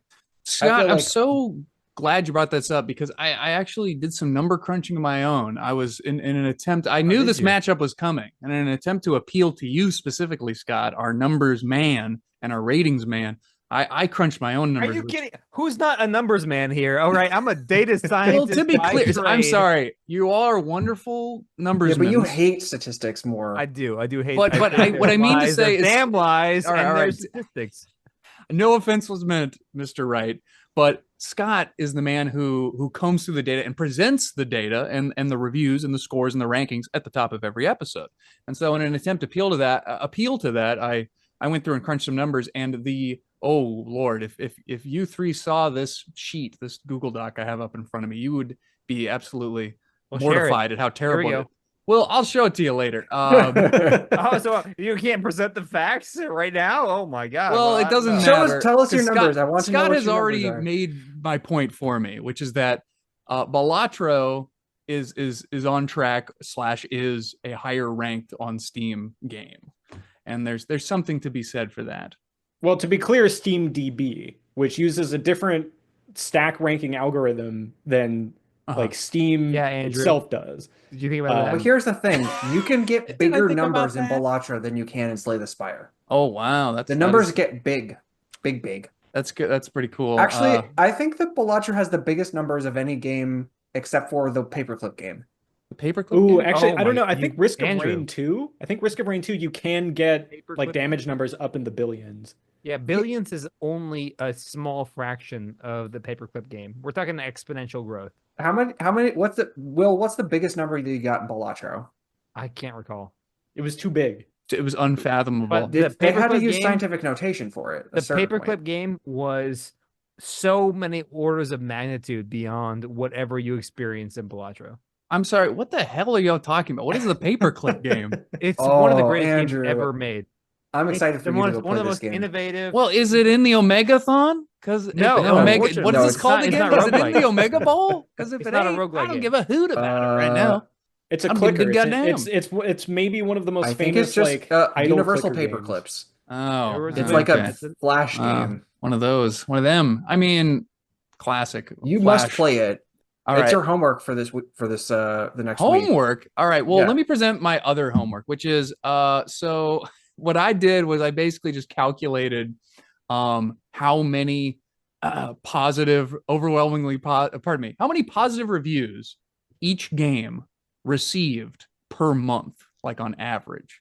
And what I determined is that at the current rate, and I realize I'm making a lot of assumptions, Balatro has like 4 times the positive reviews in effect. Nobody thinks that Charles Mingus is the best bassist of all time because it's you're bringing Mingus into this. I'm bringing Mingus into this. We've been banned from Russia now. Sorry. Copyright. Russia. Because anytime I use Mingus music intros, the YouTube algorithm flags or copyright strikes it out of Russia. Is that a fact? Wow. It is, yeah. Weird. They're very covetous of their Mingus. I don't know why. I'm glad that you've used so much Mingus that you know this, first of all. So all right. Back to it. Right. So, Slay the Spire, Balatro. Yeah. So Very different games. I do feel like there's some weird similarity between them. Maybe it's just that the similarity is that Will really likes both of them. Yeah, they're both masterpieces for sure. Check it out. What is it? I guess like the thing that it took me a long time to get into Slay the Spire because like Will was like, you gotta play this game. It's the best game ever made. I'm like, okay. I never said it in my life. It's gotta be it's gotta be pretty good. But it took me so long to finally get like the light bulb to turn on, be like, oh, I can see, I got it now. Like I understand why it's so good, and I'm embarrassed that it took me that long to see it. I feel like I'm in a similar state with Balatro right now, where up until maybe like 2 days ago, I was like, what do people like? Why is this so hyped up so well? Like. And it was like, I just beat the red deck for the first time last night, just beat the blue deck today. And now I'm like, okay, I think I got it now. I think I understand the workflow. And yeah, I think I can totally get it. We have a listener write in for Balatro as well. Oh, wow. Sardokar writes in saying, I'm utterly addicted to Balatro. Now it's 65 hours and listened to our Balatro episode a 4th time while cooking. It should be illegal, smiling face. Like Colin says, by this time you're calling it outlaw this Balatro. game. And he says, I've tried to pitch it to my mother because she likes solitaire. I've learned quite a bit of gaming vocab and American idioms from listening to GrogPod. Oh, little shout out to Sardokar there. Is that a fact? Well, that's great to hear. And hey, that's a quad re-listen. Incredible. What a deal. What a deal. Well, obviously they would be voting for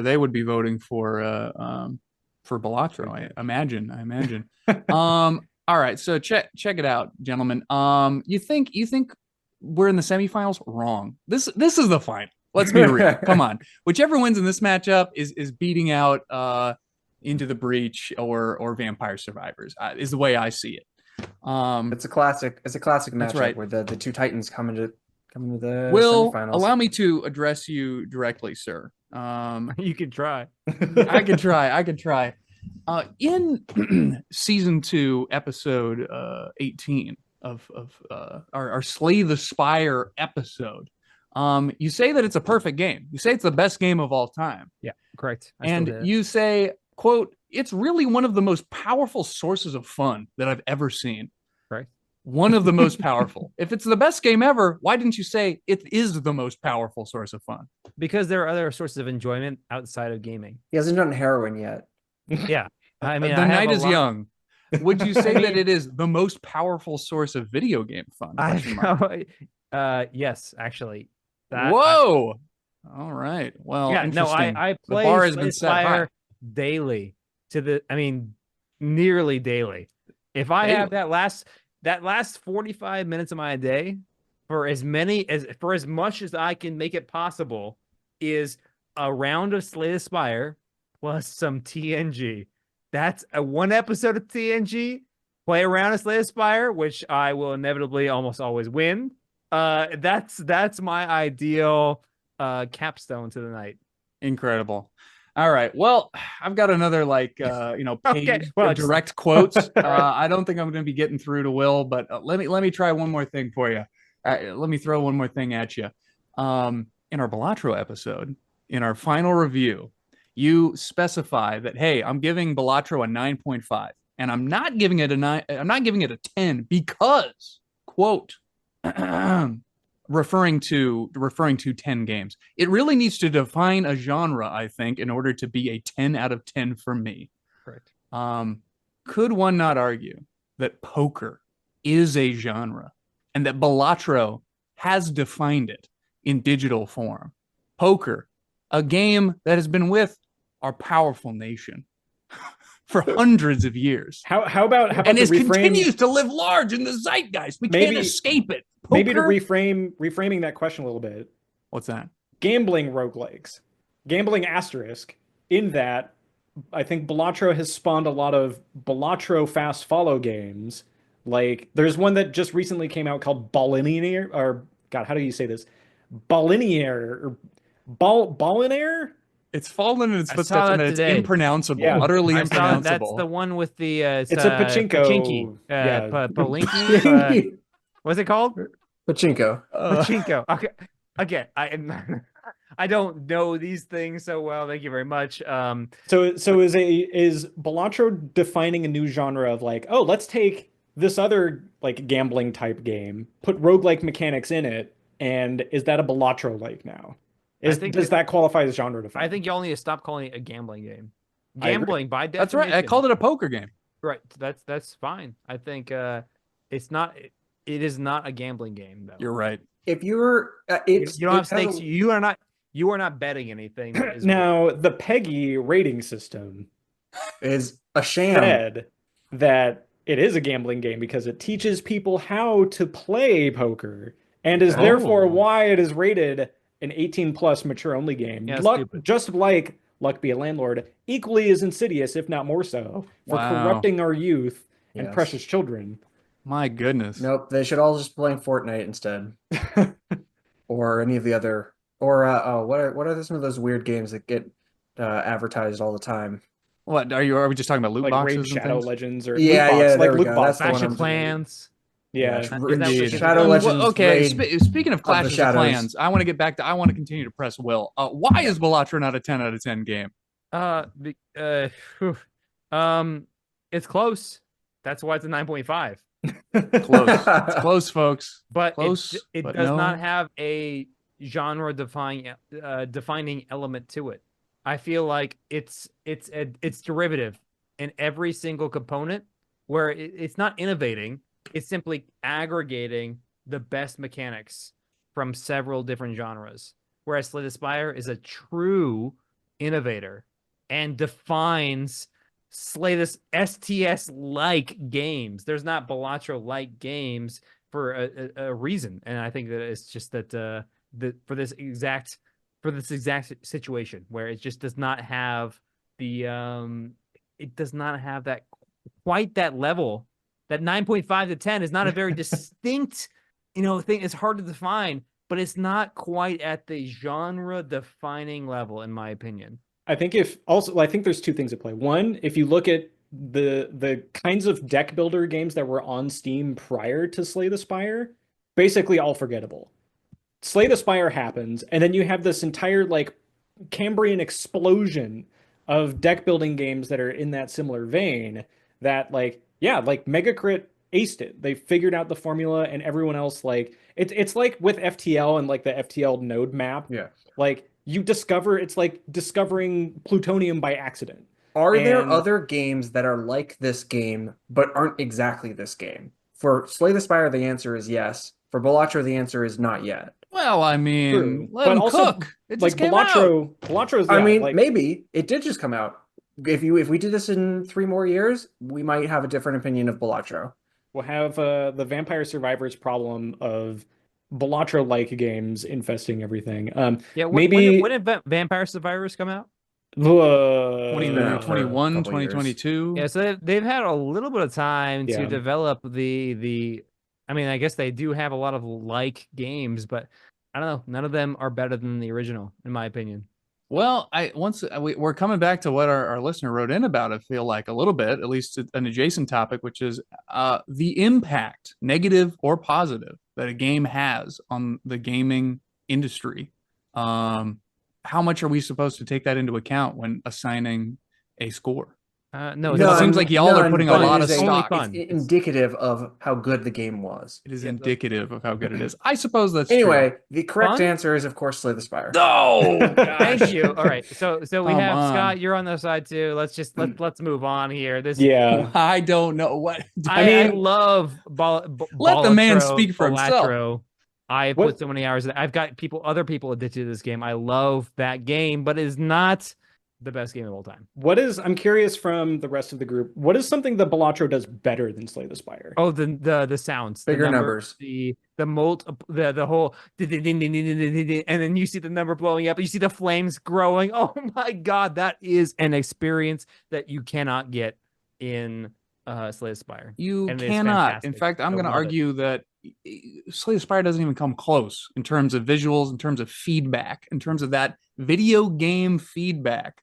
It That does is the have whole reason. Extremely good music, though. It is the whole reason for this medium, like that visual and audio feedback in your face, saying, hey, you're interacting with No, the something. reason for video games is so that the computer can do the math for you, so you don't have to play solitaire. Board games suck. Now, I'm glad you brought that up, Colin, because I am going to throw another argument at y'all, which the premise of which is that, hey, Slay the Spire, that's a card game. Yeah. With a frankly kind of shitty visual style. I re-listened to the episode. I was too kind to this game. The art is not that good. I'm sorry. And I'm so glad that they're getting an opportunity to rectify it in the sequel, because the sequel is looking like it has a much better and coherent graphic quality style. These are moot points. So I'd play it with black and white. I'd play it with Right. World of Horror Give me graphics. original Game Boy graphics of this game, and I'm still nearly as satisfied. here's Burning out screens. all right, we're going to set that aside, because that's though. Okay, ludicrous. Go ahead, but you can't. The idea that, like, oh, this game is so good, I could play it on the worst interface with the worst graphics ever, is frankly low-key unhinged. Well, I you know what? That's an opinion. It's a wrong one, but it's an opinion. Now, Andrew, it is an opinion. No, Andrew. please, real quick, I just need to summarize my premise. Slay the Spire mechanically could be played as a board game, could be played as a card game. Balatro has to be a video game. It takes better advantage That's of also the not video true. game medium. No, So you're absolutely So wrong. Andrew, How so? at PAX this year, Yeah. I had an opportunity to sit down and play Whoa. a round of the Slay the Spire board game. Oh, With- wow. What do you with- know? It exists. With a few As folks, I said. with a few folks that I wound up interviewing for. Uh-huh. See next episode coming up for details Oh. about that. And boy, was I glad that Slay the Spire Digital Edition exists, because the bookkeeping and math involved, or just keeping track of all the little things on the table was just so overwhelming. There was one person, so 3 of us had obviously played the game before. One person sat down not knowing anything about Slay the Spire. They were playing the Watcher character, who's already kind of... What? Who's demoing this? Why did they give them that? And this poor soul sat down and was like, oh yeah, I'll play this character. That seems okay. I was playing Defect, and of course I was like, yeah, okay, I know how everything here works. And the guy was just, the poor Watcher player was so lost about everything, where the Watcher is already pretty different from the other characters, and just all of how, from a board game perspective, it was a pretty good board game. But I think the aspect of you doing damage and effects to enemies and having other characters involved, it felt way too clunky for like the Slay the Spire system to be adapted to tabletop. And I know that there's other games out there that are very clunky and numbers heavy and like that. There are tons. There are tons. But the digital version of Slay the Spire does all that for you. And like, obviously what I would kill for an undo button in Slay the Spire, because I'm like, oh yeah, I'll do this because I think all the artifacts will proc this way, and then they don't. I'm like, well, there goes my run. I still think is an infinitely better. Like, could you play it as a board game? Yes. Have I? Yes. It's not good as a board game. Well, that's not compared to the digital version. All right, so you are amending gentlemen. It's fine. The clock. Hail Mary. Clock's running down. Who are we picking for victory? Hold on just a second. I need to hear at least one timeout. I'm calling a timeout. I need to hear at least one. All your timeouts have been used. Go listen to the Slay the Spire episode. No. I did. I assure you, and it's a good episode. Well, tell me why. So I've been told, I heard from Colin that you said Balatro could be played as a card game. Is that correct? I mean, it would be a very slow and annoying. Could you elaborate? Very slow. I would argue it would be. You could put little stickers on cards and prohibitive. Yeah. I mean, it wouldn't be a great card game, but you could physically play it. It would be terrible. It would be unplayable. You would have to redo the math so the numbers wouldn't be as big. Yeah. But, I mean, I'm comparing this to which would be easier to make a card game, Balatro or Risk of Rain 2. Like one of those is possible and one of them is laughably not possible. So like both of them are, you can imagine a version of them that is a card game that is unwieldy to play, but possible. I cannot. I'm struggling to see this, but I guess we'll just have to agree to disagree. The premise of my argument was, hey, one's a better video game because it has to be a video game, but y'all are not biting at all, and you're telling me that apparently there's that. Get ready, folks, coming this fall. Next fall, we're gonna have an analog version of Balatro. Ridiculous. But anyway, I vote for Balatro because, I'm just a cool, groovy dude. The music is better. The visuals are better. It's got the whole package. Got a lot of stuff. On all cylinders. We're not denying a lot of stuff. I gave it a 9.7. It's my third ranked game of all time. Not high enough. 9.5. Yeah, but Slay the Spire is a 10 out of 10. 10 out of 10. What are you going to do? Well, what are you gonna do? You can't blame a guy for trying. Andrew, what's the door prize for Balatro? Oh golly, I think probably one of those used casino 52 card packs that they've punched a hole through. Yeah, that's a good one. Yeah. Here you go. Go play yourself a game of solitaire. And 130 million coins. Okay, we're moving on. The NFC Championship that we know is really the Super Bowl is now over. We're moving over to the AFC Championship consolation round. That is Vampire Survivors versus Into the Breach, number 7 and 8 against each other in our overall rankings. I don't know which way to go on this one. I think like my heart says Into the Breach, but I don't know. Like there's two so diametrically opposed games that obviously turn-based versus not turn-based. Tactical thinky versus just like brain dead run and gun. I almost want to say Vampire Survivors has more content in it because the DLC packs added some more interesting stuff. Rather than have a story. True. But Into the Breach does have big robots. Yeah. I mean, I'll cast my vote if it is not going to bias you all too much. This is very close. This is extremely close, and I could be probably persuaded one way or the other. But Vampire Survivors, I think I had more fun with overall. Really? I know. Surprising. That does surprise me. Into the Breach, fabulous, fantastic, chess-like tactics, all that fun stuff. But did I have as much fun as with Vampire Survivors? Was more novel, I think. I don't know. There's something about it that I recall thinking, this is new. It's spectacular. I'm so curious about what happens next. And it was more fun, I want to say addictive, which is like kind of, it's very close to what fun is. But Into the Breach was more of a grind, like a fun grind, but it was harder in a way that puts it into number 2 behind Vampire Survivors. I don't know. What do you think? I'm also going to go with Vampire Survivors. I think the biggest critique I have against Into the Breach is that the end game is not satisfying. Yeah, absolutely. And I think both of these games are similar in that they've got very large upsides and they're very focused in one aspect of some part of gaming. Like Into the Breach is an excellent tactics puzzle game. It's probably the best tactics puzzle game we've played.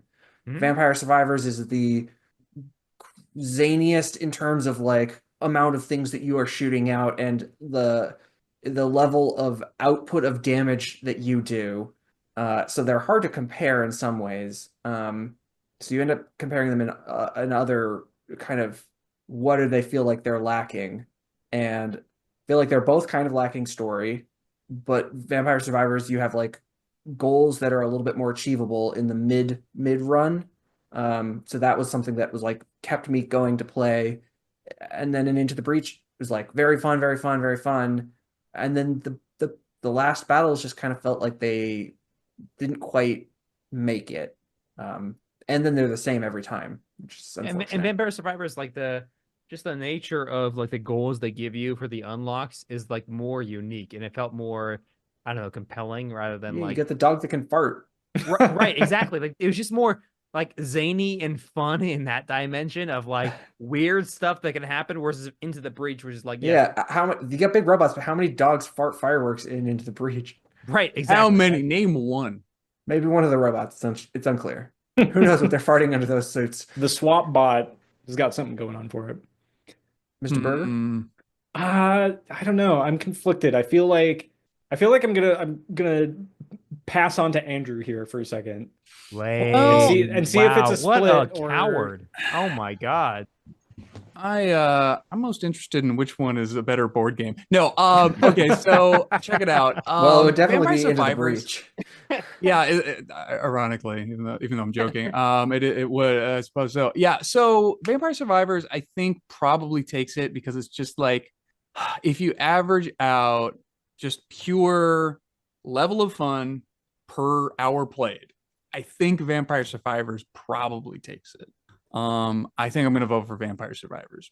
I mean, just to like sit on that point, if I was stranded on an island and I had to pick one game, it's gonna be Into the Breach.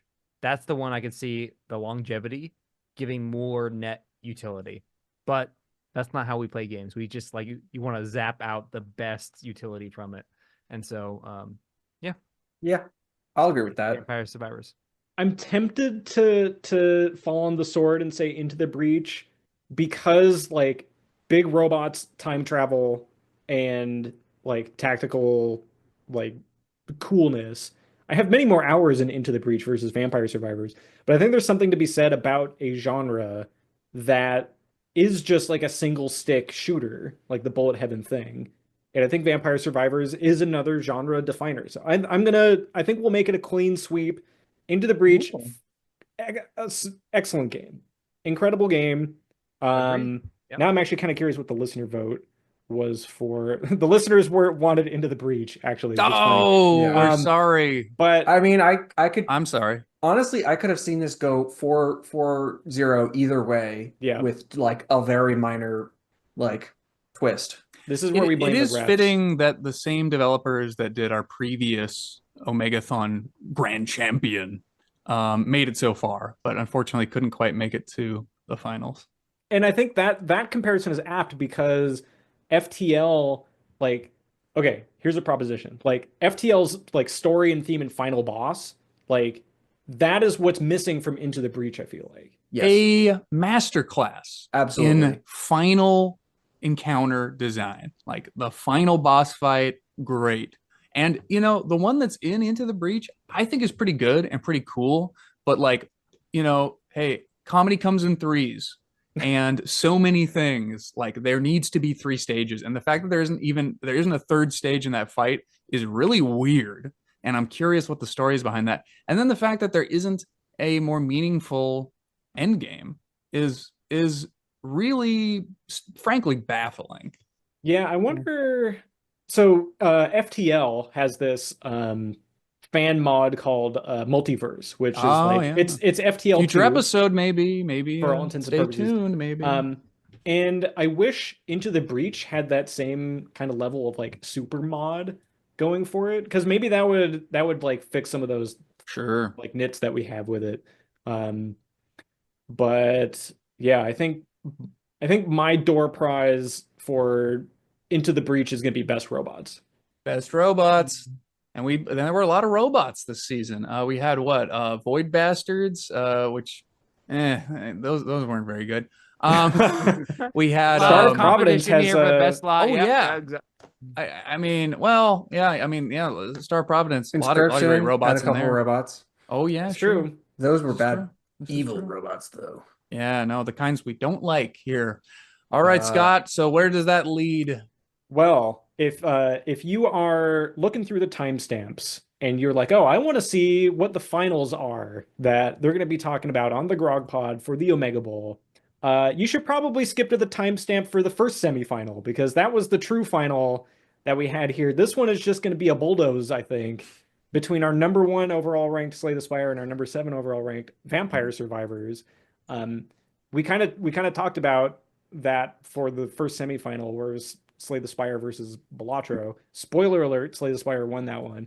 But we joked that, like, yeah, whoever, like, that's the real final, because whoever wins that is winning the overall final. And I think that's true in this case, where both genre inspiring games.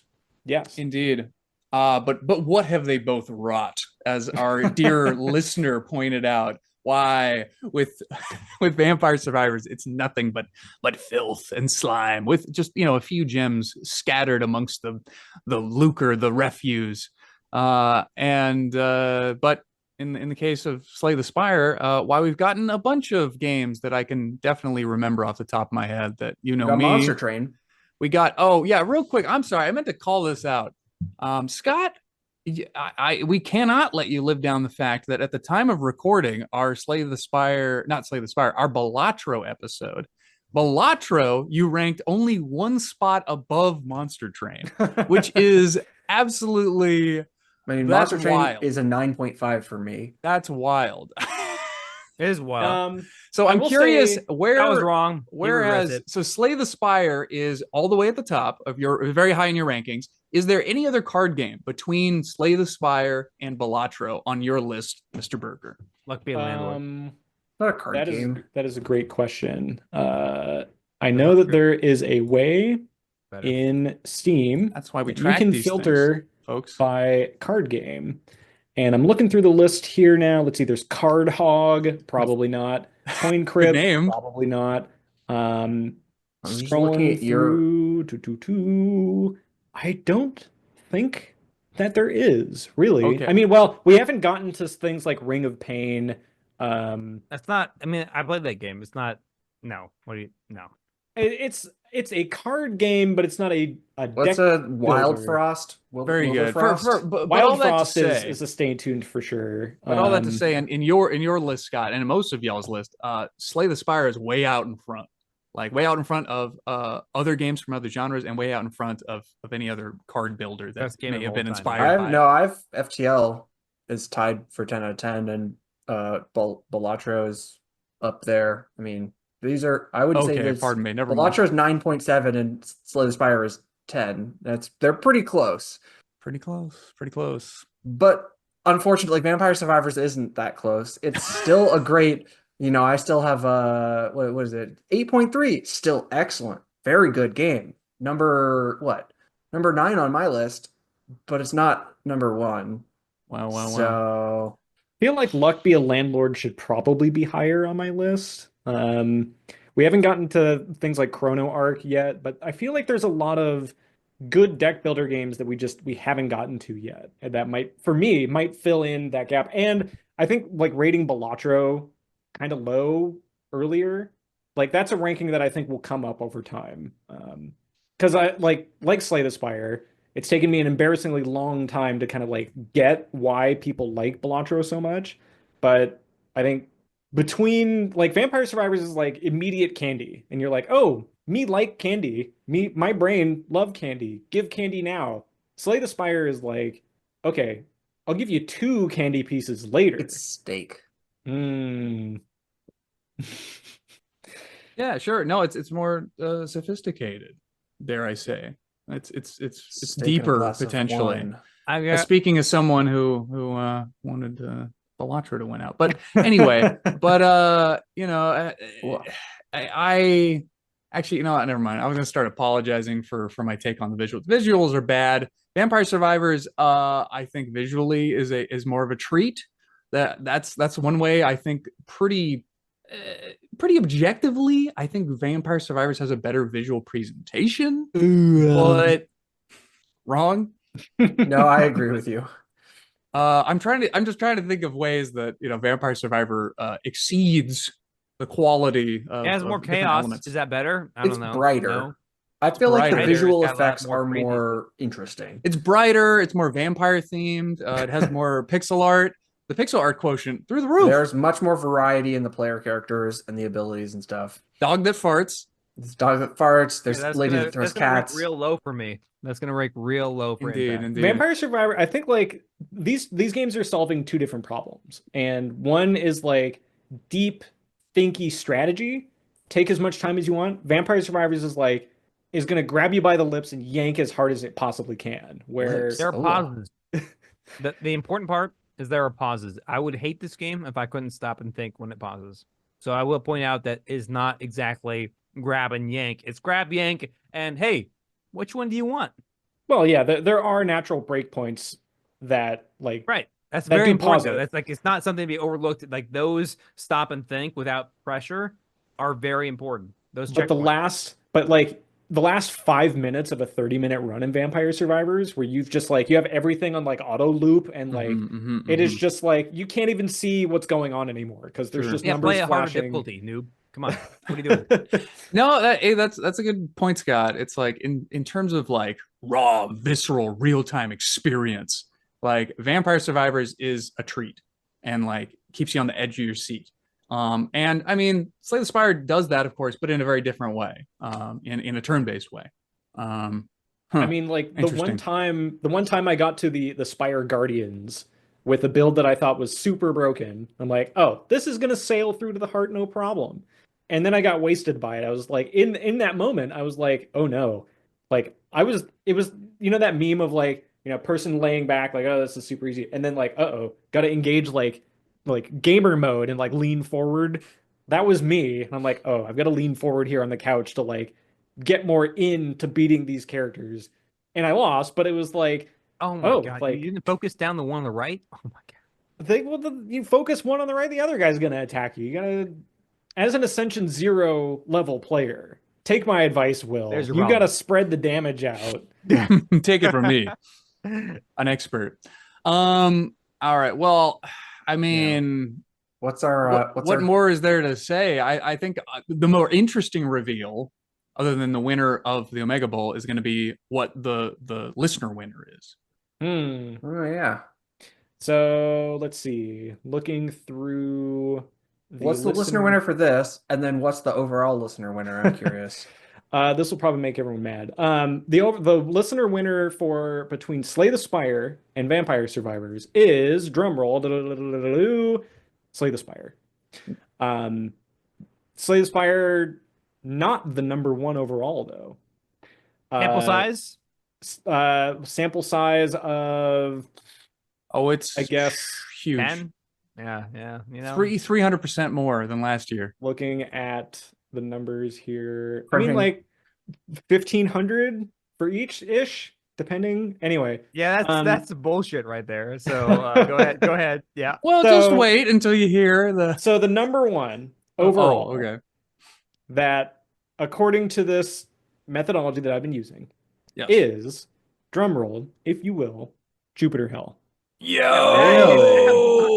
Most metal choice. Listeners, I am ashamed that I didn't at least give them the vote, despite I knew it would get, I was going to lose in that, but I should have done it. I'm sorry. This is a roguelike podcast. I know y'all are brutal as hell, metal as hell. Thanks for listening, and what a great choice. So what I'm hearing is that we need to distance ourselves from our main audience, and I mean, I think it's that we're on the the lighter side kids of who is the wrong. roguelike versus lighter spectrum. meaning more casual. perhaps? LITE.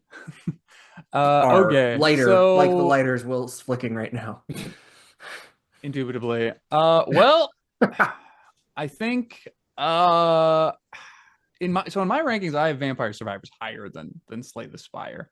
That's fine. I think I'm gonna stick with that. I guess again, just raw like fun quotient and like and acknowledging that it's very subjective, and I like real-time games better, and it's just from jump. Unfortunately, that's just the way it is. It's just how my gaming preferences are. Yeah, I think if I'm in a mood to think really hard and want a challenging puzzle to solve, Slay the Spire, hands down, no question. If it's at the end of a long day, I'm tired, I don't want to have to think. You got 45 minutes to bedtime. You put on TNG. What are you gonna do? Yeah, I I have this. We're watching this crappy reality TV show about million dollar house seller people in LA. That's really lowbrow, selling Sunset. And it is great to put Vampire Survivors on and just have my brain completely off for that whole sequence. That's a problem that you have that I don't think any of us have to experience. So I'm sorry for you, but never mind. I take that back. Yeah. So I think they're two different modes. I think Slay the Spire is the better of the two. I think Slay the Spire has built out a better genre than Vampire Survivors has so far. And yeah, I think and yeah.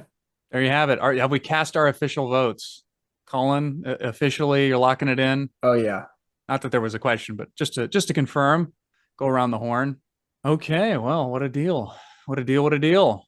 Well, that's going to put Vampire Survivors, well, as it heads out the door into the coffin, what coffin door prize are we going to nail to it? Chicken. Tuna. a whole roasted chicken. A roasted chicken that fell out of a castle found wall on the ground or a chandelier. Yeah, we found this dusty chicken for you on the ground. Enjoy. Still piping hot somehow. Mm-hmm. Concerning? Maybe. Mm-hmm. Probably so dry. Mm-hmm. And of course, that award is that prize is being given for the award of, I think, best chest opening sequence. But what about our winner? What before we send Slay the Spire off with the Omegabowl championship trophy and the belt? Don't forget the belt. Yeah, we gotta print out a belt for them. I have thought multiple times about sending a postcard to the developers of hey, this podcast that no one's ever heard of, you won their finals, congratulations. And they're like, who is this? We're rolling in millions of dollars. Let's do it. Let's make it happen. They deserve this recognition, by golly, in the form of a physical postcard. They're in Seattle, eh? Yeah, they're in Seattle. Megacrit, I believe, started as a small studio, very responsive to their audience, and so I don't know. Go bang on their door. We got to let them know. Yeah, nail the edict to their door that let them know they won the Omega Bowl. I'll add that Slay the Spire has inspired what it will be the next 2 years of my life for pursuing a startup based on essentially their game mechanics, as well as many other Hades and other inspired games. So that this game, when I say it's the best game of all time, I sincerely mean, for me, subjectively, just beautiful, elegant, innovative. Oh my God! Just the best game of all time. And on that, I that was maybe unnecessary, but I just love this. Of course. And I would like to add that I'd like to reiterate what I mentioned during my ranking of Slay the Spire. That while I don't necessarily love the gameplay so much due to my personal preferences, I do love the swagger and just the aura around Megacrit and how they were able to cast off the shackles of the Unity engine and embrace a new engine and kick it to the curb and say, Unity, you think you're so great? You think you can mess around with us indie devs? We don't need you. Goodbye. And furthermore, to your point, Will, about saying how it's the greatest game ever. I have one more quote that I data mined, which I recommend everyone go back to our Slay the Spire episode and listen to the time marker 1 hour 27 minutes 41 seconds. Actually, pardon me, just before that, where Will is talking about and really sums it up beautifully, the development and the refinement and the elegance of the Slay the Spire branching map, which is a staple in so many games. Oh my God. Quote, Incredible. they're actively playtesting with this group of hundreds or thousands of people that are in the alpha, and they are making adjustments. Oh, should we have 6 paths, 7 paths? How wide should it be? Where should we make the first rest site? They're making all these determinations on the basis of data. Oh, and it's just a beautiful thing. Basis of statistics. Yeah, I'm stealing that, basically. And the sound that you make when you go on the basis of data, oh, it really encapsulates the perfection of the design, which cannot be denied, and obviously brought it through to the finals and the ultimate crowning glory that is the Omegabowl 2. Well deserved. Well, that's finally going to wind down this extra long show that we have. You can send in your own fan mail to grogpodzone@gmail.com about how many times you've listened to our Balatro episode. Our Mastodon is grogpod@gamedev.place. Lots of pictures and fun ramblings of mine on there. Grogpod.zone is the website where it's your one-stop shop for everything. I recently did an 8-hour-long Caves of Cud tutorial series with the Cud YouTuber Big Simple. That links for those you can find on there. Our next episode, our co-hosts are taking a week off, or an episode off, and we're doing a special of me going around PAX West, man on the street interviewing people style, interviewing various developers such as the publisher from our episode of Against the Storm, Hooded Horse. I talked to the devs of Barony, went and got the panel who was discussing what makes a Souls-like game, interviewed them about what makes a roguelike game. Stay tuned for that. Slay the Spire board game player interviews, Vampire Survivor tournament champion interviews, and much more. But because I can see my co-hosts are getting antsy to go and get food and go play other video games, we're going to play this one out with some epic music from our Omegabowl 2 champion, Slay the Spire.